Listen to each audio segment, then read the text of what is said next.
प्रेम और सत्कार से कहना सद्गुरुदेव भगवान की जय। श्री मेहता। राम नाम के साबुन से जो मन का मैल छुड़ाएगा, निर्मल मन के दर्पण में वह राम के दर्शन पाएगा।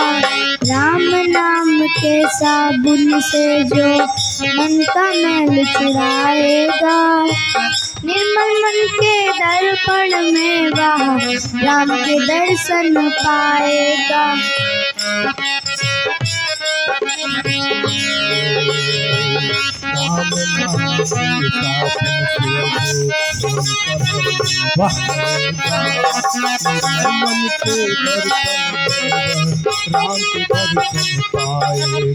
झूठ कपट निंदा को त्यागो, हर प्राणी से प्यार करो। घर पे आए अतिथि को उनको यथाशक्ति सत्कार करो। झूठ कपट निंदा को त्यागो, हर प्राणी से प्यार करो। घर पे आए अतिथि को उनको यथाशक्ति सत्कार करो।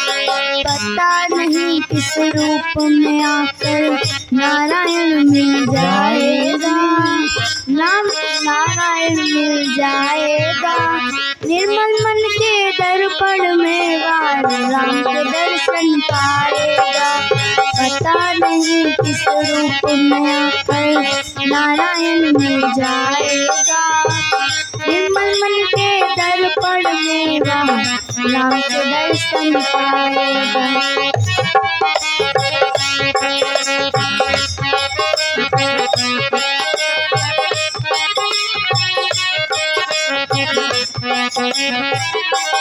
प्रेम और सत्कार से कहना सद्गुरु भगवान की जय। ये बिटिया संध्या थी हमारे भाई।